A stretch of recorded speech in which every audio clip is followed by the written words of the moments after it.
আমাদের নেত্রী দেশনেত্রী বেগম খালেদা জিয়াকে মিথ্যা মামলায় সাজা দিয়ে বছরের পর বছর কারাগারে রাখা হয়েছে।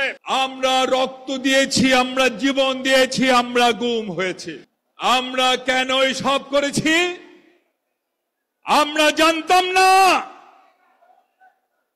শেখ হাসিনা কবে পালিয়ে যাবে। তবে আমরা একটা জিনিস জানতাম, আমাদের মধ্যে একটা বিশ্বাস ছিল, অন্যায়ের বিরুদ্ধে ন্যায়ের লড়াইয়ে একদিন না একদিন ন্যায়ের বিজয় হবে। মিথ্যার বিরুদ্ধে সত্যের লড়াইয়ে একদিন না একদিন সত্যের বিজয় হবে। পৃথিবীর বুকে কোনো স্বৈরাচার কোনো দিন দীর্ঘ সময় টিকে থাকতে পারে নাই। একদিন না একদিন শেখ হাসিনাকে বিদায় নিতেই হবে, এই বিশ্বাস আমাদের মধ্যে ছিল। সেই বিশ্বাসের জয় হয়েছে, হাসিনা পালিয়ে গেছেন। আজকে এখানে লাখো লাখো জনতা, ইউনূস সাহেব দেখে যান, এই ছাত্ররা আপনার কাছে জমা জমি চায় না, টাকা পয়সা চায় না, সহায় সম্পত্তি চায় না। এই ছাত্র ভাইরা অতি দ্রুত জনগণের নির্বাচিত সরকার দেখতে চায়। এই ছাত্র ছাত্রী ভাই এবং বোনেরা চায় যে শহীদ পরিবারগুলো রয়েছে তাদেরকে মূল্যায়ন ঠিক করা হচ্ছে না, রাষ্ট্র তাদের দায়িত্ব গ্রহণ করুক।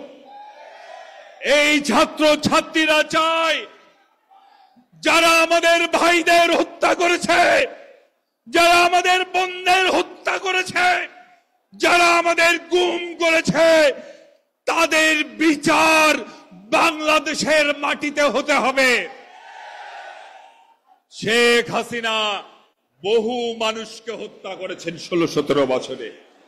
শেষ 15 দিনে 1,500 ছাত্র ছাত্রীকে হত্যা করেছেন, রাইফেলের গুলি দিয়ে হত্যা করেছেন, হেলিকপ্টার দিয়ে গুলি করে ছোট ছোট বাচ্চাদের হত্যা করেছেন। এই কুখ্যাত খুনিকে পৃথিবীর কোন দেশ আশ্রয় দিতে চায় নাই। এই খুনিকে আশ্রয় দিয়েছে পাশের দেশ, যারা নাকি নিজেদের আমাদের বন্ধু বলে দাবি করে। ভাই আমার, শুধু আশ্রয় দিয়েই ক্ষান্ত হয় নাই, ওই খুনির মাধ্যমে এই বাংলাদেশে অস্থিরতা সৃষ্টি করছেন, এমনকি ট্রেনিং পর্যন্ত দেওয়াচ্ছেন। আমি ইউনূস সাহেবকে বলতে চাই, ইউনূস সাহেব 7 থেকে আর কয় মাস ক্ষমতায় আছেন, অল্প কয় মাস ক্ষমতায় আছেন, সিনা টান করে ক্ষমতায় থাকুন, কাপুরুষের মতো ক্ষমতায় থাকবেন না। যারা বাংলাদেশে অস্থিরতা সৃষ্টি করতে চায়, বাংলাদেশের বিশৃঙ্খলাকারীদের আশ্রয় দিয়ে তাদের বিরুদ্ধে জাতিসংঘে অভিযোগ উপস্থাপন করুন এবং ওদের জানিয়ে দিন বাংলাদেশ কিন্তু আলোচনার টেবিলে স্বাধীন হয় নাই, বাংলাদেশের কিন্তু কারো করুণায় স্বাধীন হয় নাই। এই বাংলাদেশ শহীদ জিয়ার ঘোষণার মাধ্যমে লড়াই করে স্বাধীন হয়েছে। যদি প্রয়োজন হয় বারবার যুদ্ধ করব, তবু বাংলাদেশে বিদেশি দালালদের ঠিকানা আর কখনোই আমরা হতে দেব না ইনশাআল্লাহ।